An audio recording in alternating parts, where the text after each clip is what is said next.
Thomas Tuchel will be the new England manager, and I am genuinely both surprised and jealous of what a remarkable appointment this is. It is truly a massive statement by the English Football Association, and I'm going to explore why I believe that so strongly in today's video. We've also got to explore the unfortunate elephant in the room surrounding the fact that there is outrage because it's not an English manager. But we'll talk about that at the end of the video, and at the beginning rather, we'll focus on Thomas Tuchel. Let's talk about it because there aren't many better candidates for this job, English or otherwise. I genuinely believe that this guy does not get the respect he deserves, and he gets too much of the Unai Emery treatment because of his stint at Bayern Munich and partially because of his stint at PSG, which, by the way, was a stint where he made a Champions League final. I just want to remind everyone, because I keep hearing people trying to use his time at PSG to discredit how good of a manager he is, and yet I can't think of many managers in the last 30 years who've made a final, a Champions League final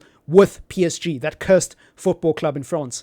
There aren't many. This guy behind me is the one who did it. And then 12 months later, he beat Manchester City in the final. A Manchester City team that I want to remind you is being widely regarded as one of the greatest teams in English football over the last few years because they won the 4-peat and are on course to do an unprecedented 5-peat if nobody stops them this season. They've also got a treble, which, by the way, was Manchester United's holy grail. That was our achievement. That was our thing. That was the one trump card we could use to debate any other football fan and banter any other football fan. And now we can't anymore because Man City have done one as well.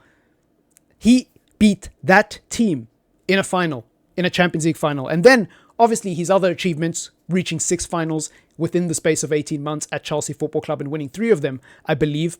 2 of them coming against Klopp's Liverpool, if I'm not mistaken as well. So I genuinely don't understand why any fan of the English Football Association would have such a sneery and snarky attitude towards Thomas Tuchel as if he's not good enough on a footballing level to manage this current crop of English players, when not only does he have the pragmatism of Gareth Southgate, not only does he make his teams difficult to beat like Gareth Southgate, not only is he somebody who can go deep into knockout competitions like Gareth Southgate, but unlike Gareth Southgate, he's actually managed at the highest level, not just in England, but in other leagues as well. He's managed big clubs and he's dealt with big egos. He actually understands the Premier League because he's managed in the Premier League, unlike Gareth Southgate. And the biggest point of them all, and not the last, but the biggest point of them all, he actually has a winning CV, unlike Gareth Southgate. And the cherry on top, he probably has better charisma than Gareth Southgate as well. I would argue that this is a better personality, a more confident, believable personality at the helm for the English Football Association than someone like Gareth Southgate, who basically just gave off nice guy vibes, you know? He just gave off the vibes that he was there to be everybody's friend, and he wasn't actually there to win. He wasn't actually there to grab the situation by the scruff of the neck and do whatever it takes to win. That's the vibes I got from Gareth Southgate. That's not the vibes I get from T-Squared, if I'm being completely honest. So that's just my humble opinion. Obviously, we've got to talk a little bit about the outrage when it comes to the manager not being English. This is a very sensitive subject to tackle because on the one hand, I think that if there was an English manager who was killing it at a top club in Europe, was winning trophies or at least competing for major trophies, and was actually available and had a good CV, this argument would hold water and would make so much sense.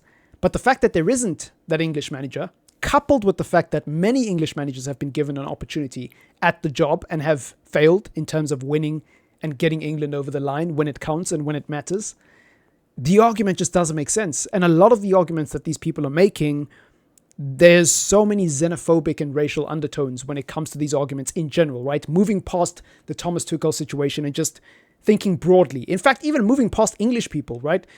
Every country has this. Every country has a certain section of people who don't want someone in the job who doesn't look like them, sound like them, or represent their core or personal values, which I think is just so strange because it's like, we live in such a diverse world that it does not make sense to me why people are so repulsed by something or someone that doesn't look or sound like them, to the point that they would be willing to turn down a manager who actually has a bona fide chance of making their national team successful for somebody who's less qualified but sounds like them. So they want that person because it's got nothing to do with ability, it's got nothing to do with CV.